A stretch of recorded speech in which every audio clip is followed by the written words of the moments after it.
7ની અંદર સંસ્કૃતમાં ચેપ્ટર બીજો પાઠ બીજો પૂરવાનો છે સ્વાધ્યાય પોથીની અંદર. તો કે એમાં મેઘો વસંતી પાઠ છે તે આપણે સ્વાધ્યાય પોથીમાં પૂરશું. આની પહેલાં આપણે ચિત્રપદાની 1, 2 અને 3 જોયા હતા. તો હવે આજે તમે બધા સ્વાધ્યાય પોથી કાઢો અને આ પાઠ પૂરી લઈએ એટલે પાછું આપણે પાઠ્યપુસ્તકમાં સમજવાનું રહેશે. બધાએ સ્વાધ્યાય પોથી સારા અક્ષરે અને વ્યવસ્થિત પૂરવાની રહેશે. તો ચાલો સ્વાધ્યાય પોથી કાઢો. તો આ છે તમારા સંસ્કૃતમાં બીજો પાઠ મેઘો વસંતી. તો કે એમાં આપણે પહેલાં પૂરીશું વિકલ્પો, જેમાં દરેક વિકલ્પોના પ્રશ્નની અંદર આપણને વિકલ્પો આપેલા છે. એમાંથી આપણે પ્રશ્નનો જવાબ છે એ ગોતીને લખવાનો છે. તો આપણે હવે પહોંચ્યા. તો કે પહેલો સવાલ શું લખ્યો છે? તો કે કૃષિકઃ. પહેલો સવાલ એવો લખ્યો છે કે કૃષિક ક્ષેત્રે કુત્ર વપતિ. તો એમાં તમારે કયો જવાબ આવશે? તો કે કૃષિકા છે એટલે કે ખેડૂત છે એ બીજ ક્યાં વાવે છે? તો કે ખેડૂત છે એ બીજ ક્ષેત્રે એટલે કે ખેતરમાં વાવે છે. તો એમાં આપણે જોઈએ તો કે કૃષિક ક્ષેત્રે બીજમ વપતિ. ક્ષેત્ર એટલે શું થાય? તો કે ખેતર. તો એમાં આવશે ઓપ્શન એ, જેમ અહીંયા અંડરલાઇન કરી છે અને તમારે પહેલા ખાનામાં એ લખવાનું રહેશે. હવે આવે છે પ્રશ્ન બીજો. કૃષિક હલમ કુત્ર નિયંતી. તો કે ખેડૂત છે એ હળ લેવા ક્યાં જાય છે? તો શું આવશે? એ ગોષ્ઠમ નિયંતી. પશુઓના વાડામાં જતો હતો ને, તો એમાં પશુઓના વાડામાં જાય કે છે ખેડૂત છે એ હળ લઈને ક્યાં જાય છે એમ. તો કે એ પશુઓના વાડામાં જતો હતો કે ખેતરમાં? તો કે શું આવશે? તો કે ખેતરમાં એટલે કે ક્ષેત્ર નિયંતી. તો બીજામાં પણ આવશે એ. પહેલામાં એ અને બીજામાં એ. તો એમાં પણ આવશે બીજામાં એ. હવે આવે છે પ્રશ્ન 3. તો કે એમાં શું કીધું? તો કે કૃષિકઃ બીજ કદા વપતિ. તો કૃષિ છે એ બીજ ક્યાં વાવે છે? કુત્ર અને ક્યારે વાવે છે? તો કે એ હંમેશા ક્યાં વાવતો હોય? કદા. તો કે ક્ષેત્રે એટલે કે એમાં પણ શું આવશે? સી. યદા સહ ક્ષેત્રે કશતિ તદા. તો કે કૃષિક બીજ વાવે છે એમ આવે. તો એમાં આપણે સી એટલે કે ત્રીજામાં આવશે સી. હવે આવે છે ચોથો પ્રશ્ન. સસ્ય કદા પ્રકામ ફલતી. તો કે યદા સસ્ય રોહિત સદા. તો સસ્ય એટલે અનાજ. અનાજ છે એ આપણે જોઈએ તેમ સસ્યનો અર્થ આપણે શું થતો હતો? તો કે અનાજ. તો અનાજ સસ્ય એટલે અનાજ થાય છે. તો એ તો આપણે જોઈએ છીએ એમ કે અનાજ ધાન્ય એટલે સસ્ય થાય છે. તો એ ક્યારે પરાક્રમ એટલે કે ક્યારે ફળે? તો કે રોહિત તદા ફલતી એટલે કે અપ્રમાણમાં. આપણે નથી કહેતા કે જ્યારે ઘણા પ્રમાણમાં વિપુલ પ્રમાણમાં અનાજ પાકે છે ત્યારે દેશ છે એ સમુદ્ર થાય છે. તો એમાં આવશે બી. શું આવશે? બી. હવે છે કહ ક્ષેત્રે બીજવપતિ. તો કે ખેતરમાં બીજ કોણ વાવે છે? તો કે કૃષિક એટલે ખેડૂત. તો એમાં આવશે પાંચમામાં ડી. મેઘો વસંતી પદમાં કઈ ઋતુનું વર્ણન કરવામાં આવ્યું છે? તો કે વર્ષા ઋતુનું. તો એમાં પણ છઠ્ઠામાં આવશે ડી. વરસાદ વરસવાથી કોણ સંતુષ્ટ થાય છે? તો કે વરસાદ વરસવાથી ખેડૂત સંતુષ્ટ થાય છે. એટલે એમાં પણ આવશે સાતમામાં ડી. વરસાદ ધાન્ય ઉગવાથી અને પુષ્કળ પાકવાથી શું થાય છે? તો કે સંપત્તિ અને મનુષ્યની વૃદ્ધિ થાય છે. તો આઠમામાં પણ આવશે ડી. સસ્યમનો સમાનાર્થી શબ્દ શોધો. મેં કીધું એમ સસ્યમ એટલે ધાન્ય અનાજ થાય. તો એ ક્યાં આપ્યું છે? બીમાં. તો નવમામાં આવશે બી. 10મો છે પરાક્રમ એટલે શું? તો કે મેં કીધું એમ પરાક્રમમ એટલે પુષ્કળ. જે આપણે અહીંયા સવાલ પૂછ્યો હતો ને આપણને, સસ્ય કદા પરાક્રમ ફલતી. તો કે સસ્ય છે એ પરાક્રમ એટલે કે પુષ્કળ પ્રમાણમાં ક્યારે? તો કે રોહિત એમ. તો આપણે અહીંયા છે એ પુષ્કળ એટલે કે બી. તો 10મામાં પણ આવશે બી. હવે હું તમને ફરીવાર એકવાર બધા પ્રશ્નોના જવાબ છે એ કહી દઉં છું. તો કે પહેલામાં આવશે એ, બીજામાં આવશે એ, ત્રીજામાં આવશે સી, ચોથામાં બી, પાંચમામાં ડી, છઠ્ઠામાં ડી, સાતમામાં ડી, આઠમામાં ડી, નવમામાં બી અને 10મામાં બી. હવે પહોંચ્યા આપણે પ્રશ્ન 2. તો પ્રશ્ન 2માં આપણને એવું કીધું કે નીચેના શબ્દનું શુદ્ધ ઉચ્ચારણ કરો અને તેની સામે ગુજરાતીનો અર્થ લખો. તો પહેલું છે પ્રવહતી, તો તમારે એમાં શું લખવાનું? વહે છે. તો પહેલામાં લખો વહે છે. હવે બીજું પહોંચ્યા તો કે બીજામાં કરશતી, તો કરશતી એટલે શું થાય છે? તમને બધાને ખબર છે, કરશતી એટલે ખેડે છે. તો ત્રીજું છે એ ખેડે છે. હવે આપણે પાંચમું તો કે સમૃદ્ધિ, સમૃદ્ધિ એટલે શું થાય? તો કે આબાદી, ઐશ્વર્ય. તો તમે બે શબ્દ લખી શકો છો, આબાદી અને ઐશ્વર્ય. તો કે આબાદી અને ઐશ્વર્ય. હવે આપણે બીજું તો કે બીજામાં શું છે? ગોષ્ઠમ. ગોષ્ઠમ એટલે શું થાય? તો કે પશુઓના વાડામાં. શું થશે? ગોષ્ઠમ એટલે પશુઓના વાડામાં. પરાક્રમ, ચોથું શબ્દ છે પરાક્રમ, અહીંયા છે. તો કે પરાક્રમ એટલે ખૂબ અને પુષ્કળ. શું થશે? ખૂબ અને પુષ્કળ. તો તમારે બધાએ લખી નાખવાનું છે, અહીંયા લખેલું જ છે. હવે છે મનુકુલ વૃદ્ધિ, તો શું થાય? મનુષ્યની વૃદ્ધિ. તો એમાં શું લખશો તમે? મનુષ્યોની વૃદ્ધિ. તો એ તમારે બધાએ લખી નાખવાનું છે. ફરી વાર બોલું છું, પહેલામાં આવશે વહે છે, બીજું પશુઓનો વાડામાં, ત્રીજું કરશતી એટલે ખેડે છે, ચોથું પરાક્રમ એટલે ખૂબ જ પુષ્કળ, અને પાંચમું એટલે આબાદી, ઐશ્વર્ય, અને છઠ્ઠું મનુષ્યની વૃદ્ધિ. તો હવે આપણે પ્રશ્ન 3 આગળ જોઈએ. તો હવે પહોંચ્યા આપણે પ્રશ્ન 3. તો કે પ્રશ્ન 3માં એવું કીધું કે કૌંસમાં આપેલા યોગ્ય શબ્દ વડે ખાલી જગ્યા પૂરવાની છે. તો પહેલું છે કે મેઘો ખાલી જગ્યા પ્રવૃત્તિ નિરમ. તો મેઘો એટલે શું આવશે? વસંતી.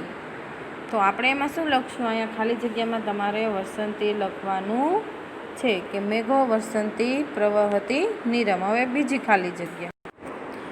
તો હવે પહોંચ્યા બીજી ખાલી જગ્યા. તો કે ખાલી જગ્યા કૃષિકઃ ગચ્છતિ ગોષ્ઠમ. તો ખાલી જગ્યામાં શું આવશે? તો કે તુષ્યંતી, સંતુષ્ટ થયેલો ખેડૂત વાડામાં, પશુઓના વાડામાં જાય છે. તો આમાં આવશે તસ્યુંત, આમાં આવશે વસંતી. હવે આપ્યા ત્રીજો નિયંતી ચ ઉત્સુક ખાલી જગ્યા વપતિ. તો કે ખેડૂત એટલે કે અને ખેડૂત બળદની સાથે સાથે હલને પણ લઈ જાય છે. તો અહીંયા આવશે હલમપી. કશ્યતિ ક્ષેત્રમ ચ બીજમ. તો કે કશ્યતિ ક્ષેત્રમ વપતિ બીજમ, બીજ વાવે છે. રોહિત સસ્યમ ખાલી જગ્યા પરાક્રમ. તો કે ધન છે એ કેવું થશે પુષ્કળ પ્રમાણમાં? તો કે ફળ એટલે કે ફલતી પરાક્રમ. ભવતી ખાલી જગ્યા મનુકુલમ. તો કે સિદ્ધિ, ભવતી સિદ્ધિ મનુકલમ. તો પહેલામાં વસંતી, બીજામાં તુષ્યંતી, ત્રીજામાં હલમપી, ચોથામાં વપતી, પાંચમામાં ફલતી અને છઠ્ઠામાં સિદ્ધિ. હવે આપણે આગળ જોઈએ પ્રશ્ન 4. તો કે પ્રશ્ન 4 નીચે આપેલા ઉદાહરણ પ્રમાણે ક્રિયાપદ વાક્યો કાવ્યમાંથી શોધીને લખવાના છે. વસંતી, પ્રવહતી એવું કીધું છે ને આપણને. તો આપણે શું લખશું? નિયતિ, વહતી, કર્ષતી, વપતી, રોહિતી, ફલતી અને ભવતી. અને તમને હજે પણ એક શબ્દ જળશે જે તમારે અહીંયા લખવાનો છે, ફલતી. આપણે ફલતી લખ્યો છે, બીજું તમે ગમે એ શબ્દ એક ગોતીને લખી શકો છો. હવે આપણે આવ્યા પ્રશ્ન 5. તો કે નીચે સંસ્કૃતના શબ્દોનો સાચો અર્થ તેની સામે આપેલા વિકલ્પમાં શોધીને લખવાનો છે. મેઘ તો શું થાય? તો કે વાદળ. તો એ વાદળ તમારે અહીંયા લખવાનું છે. ક્યાં લખશો વાદળ? તો કે અહીંયા વાદળ. હવે આવ્યા બીજું તો કે કૃષિક. તો શું છે? ખેડૂત. તો એ તમારે અહીંયા લખી નાખવાનું ખેડૂત. હવે પહોંચ્યા આપણે ત્રીજું તો કે ક્ષેત્રમ એટલે ખેતર, પરાક્રમ એટલે પુષ્કળ, સસ્યમ એટલે અનાજ, ગોષ્ઠમ એટલે પશુઓનો વાડો. ફરીવાર એકવાર બોલી જાઉં છું. મેઘ એટલે વાદળ, કૃષિક એટલે ખેડૂત, ક્ષેત્રમ એટલે ખેતર, પરાક્રમ એટલે પુષ્કળ, સસ્યમ એટલે અનાજ અને ગોષ્ઠમ એટલે પશુઓનો વાડો. જે તમારે અહીંયા જવાબ લખી નાખવાના રહેશે. હવે આપ્યા પ્રશ્ન 6. પ્રશ્ન 6 નીચેના સંસ્કૃત શબ્દના સાચા સમાનાર્થી શબ્દ લખો. તો કે પહેલો મેઘ એટલે શું થાય તો કે જલદહ, નીરમ એટલે કે નીરજહ, કૃષિક એટલે ક્ષેત્ર કહ. ફરી વાર આપણે જોઈએ. મેઘ તો શું થાય જલદહ, સંસ્કૃતમાં જ સમાનાર્થી શબ્દ. નીરમ એટલે જલમ એટલે પાણી. કૃષિક એટલે ક્ષેત્ર ક. સસ્યમ એટલે ધાન્યમ, જે તમારે અહીંયા લખી નાખવાનું રહેશે. પહેલામાં જલદ, બીજામાં જલમ, ક્ષેત્રક ત્રીજામાં ને ધાન્યમ. હવે આવ્યા આપણે પ્રશ્ન 7. તો કે નીચેના દરેક પ્રશ્નનો ઉત્તર એક વાક્યમાં સંસ્કૃતમાં લખવાનો છે. મેઘો વર્ષતી તદા કી પ્રવહતી, તો કે વરસાદ વરસે ત્યારે શું થાય તો કે યદા મેઘ, તમારે જવાબ લખવાનું. યદા મેઘ વર્ષતી તદા નીર પ્રવહતી. ફરી વાર બોલું છું. યદા મેઘ વર્ષતી, યદા મેઘ વર્ષતી તદા નીરમ પ્રવહતી. બીજામાં કહ ગોષ્ઠમ ગચ્છતી, તો કે ક્યારે ગોષ્ઠમાં થાય. તો બીજાનો આપણે જવાબ પહોંચ્યા કહ ગોષ્ઠમ ગચ્છતી, તો કે ક્યારે જાય છે તો કે કોણ જાય તો કે પ્રસન્ન કૃષિક એટલે ખુશ થયેલો ખેડૂત ગોષ્ઠમ ગચ્છતી. ફરી વાર બોલું છું. પ્રસન્ન કૃષિક ગોષ્ઠમ ગચ્છતી. પ્રસન્ન કૃષિક ગોષ્ઠમ ગચ્છતી. પ્રશ્ન 3. કૃષિક કી વપતિ, તો કે કૃષિક ક્ષેત્રે બીજ વપતિ. કૃષિક શું વાવે છે તો કે કૃષિક ખેતરમાં બીજ વાવે છે.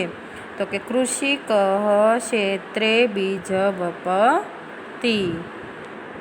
હવે આપણે આગળ જોઈએ. તો આગળ આવે છે તમારે શ્લોકનું ભાષાંતર, જેમાં નીચેના શ્લોકનું ભાષાંતર કરો. મેઘો વર્ષંતી પ્રવહતી નીરમ, તુષ્યંતી કૃષિક ગચ્છતી ગોષ્ઠમ. તો કે વાદળ વરસે છે, પાણી વહે છે. તમે શું લખશો પહેલાં? વાદળ વરસે છે, પાણી વહે છે, પાણી વહે છે. ખેડૂત સંતુષ્ટ થાય છે, ખેડૂત સંતુષ્ટ થાય છે. પશુઓના વાડામાં જાય છે, પશુઓના વાડામાં જાય છે. ફરી વાર બોલું છું. વાદળ વરસે છે, વાદળ વરસે છે, પાણી વહે છે, પાણી વહે છે. ખેડૂત સંતુષ્ટ થાય છે, ખેડૂત સંતુષ્ટ થાય છે. પશુઓના વાડામાં જાય છે, પશુઓના વાડામાં જાય છે. હવે ત્રીજું, બીજો શ્લોક. વપતિ નયતિ ચ વૃષભલમપી વહતી, કૃષિત ચૈત્ર વપતિ ચ બીજમ. તો કે અને તે બળદને લઈ જાય છે, અને તે બળદને લઈ જાય છે. બધા સાથે સાથે લખતા જાજો. અને તે બળદને લઈ જાય છે, હળને પણ ઉપાડી જાય છે, હળને પણ ઉપાડી જાય છે, હળને પણ ઉપાડી જાય છે. ખેતર ખેડે છે, ખેતર ખેડે છે, ખેતર ખેડે છે. અને બીજ વાવે છે, અને બીજ વાવે છે. તો આપણે પ્રશ્નો બીજાનો શ્લોક એકવાર ફરીવાર ભાષાંતર બોલી જાઉં છું. અને તે બળદને લઈને જાય છે, અને તે બળદને લઈને જાય છે, હળને પણ લઈ જાય છે, હળને પણ ઉપાડી જાય છે. ખેતર ખેડે છે, ખેતર ખેડે છે. અને બીજ વાવે છે, અને બીજ વાવે છે. તો આપણે 2 શ્લોકનું ભાષાંતર કર્યું છે. તમારે વ્યવસ્થિત રીતે લખી નાખવાનું છે. હવે આપણે પહોંચ્યા પ્રશ્ન કયો પહોંચ્યા? પ્રશ્ન 9. તો પ્રશ્ન 9માં આપણને શું કીધું છે? તો કે પ્રશ્ન 9માં આપણને અધૂરા શ્લોક પૂર્ણ કરવાનું કીધું છે. જે તમારા પાઠ્યપુસ્તકમાં આપેલા શ્લોક છે એમાંથી જોઈને તમારે આ હોમવર્કમાં પૂરી નાખવાના રહેશે. અને હવે આવે છે પ્રશ્ન 10. તો કે પ્રશ્ન 10માં આપણને એવું કીધું છે કે ગુજરાતીના આપણે પ્રશ્નોના ઉત્તર છે એ ગુજરાતીમાં દેવાના છે. તો હવે આપણે એ લખીએ. ચાલો. તો કે પાણી ક્યારે વહેવા લાગે છે? પાણી છે એ ક્યારે વહેવા લાગે છે? તો કે પાણી ક્યારે વહેવા લાગે છે? તો કે પાણી વાદળ વરસે ત્યારે વહેવા લાગે છે. પાણી વાદળ વરસે ત્યારે વહેવા લાગે છે. હવે છે પ્રશ્ન બીજો, ખેડૂત ક્યારે વાવણી કરે છે? તો કે ખેડૂત વરસાદ આવે ત્યારે વાવણી કરે છે. ખેડૂત વરસાદ આવે ત્યારે વાવણી કરે છે. હવે પહોંચ્યા પ્રશ્ન 3, ખુશ થયેલો ખેડૂત ક્યારે પશુઓના વાડામાં જાય છે? તો કે ખુશ થયેલો ખેડૂત જ્યારે વરસાદ આવવાથી સંતુષ્ટ થાય છે ત્યારે પશુઓના વાડામાં જાય છે. ફરીવાર બોલું, ખુશ થયેલો ખેડૂત જ્યારે વરસાદ આવવાથી સંતુષ્ટ થાય છે ત્યારે પશુઓના વાડામાં જાય છે. પ્રશ્ન 4, ખેડૂત ક્યાં બીજારોપણ કરે છે? તો કે ખેડૂત ખેતરમાં બીજારોપણ કરે છે. ખેડૂત ખેતરમાં બીજારોપણ કરે છે એટલે કે બીજ રોપણ કરે છે. હવે આવે છે પ્રશ્ન 5, ખેડૂત ખેતરમાં શું લઈ જાય છે? તો કે ખેડૂત ખેતરમાં બળદને અને હળને લઈ જાય છે. ખેડૂત ખેતરમાં બળદને અને હળને લઈ જાય છે. 6, દેશ શેનાથી સમૃદ્ધ થાય છે? કે દેશ જ્યારે અનાજ ઉગે છે એનાથી સમૃદ્ધ થાય છે. તો દેશ અનાજ ઉગે છે એનાથી સમૃદ્ધ થાય છે. શેનાથી? તો કે અનાજ ઉગે છે એનાથી. હવે જોઈએ આપણે આગળ. તો કે આગળ તમને પ્રશ્ન છેલ્લો આપ્યો છે 7મો, ઓછો દેખાય છે અહીંયા. તમને હું બોલી જાઉં કે જો વરસાદ વિપુલ પ્રમાણમાં આવે તો શું થાય? તો કે જો વરસાદ વિપુલ પ્રમાણમાં આવે તો પાણી વહેવા લાગે છે. અહીંયા લખી દઉં છું, જો વરસાદ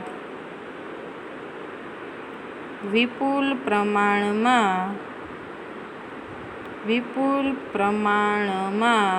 તમારા અહીંયા લખેલું જ છે આવે તો પાણી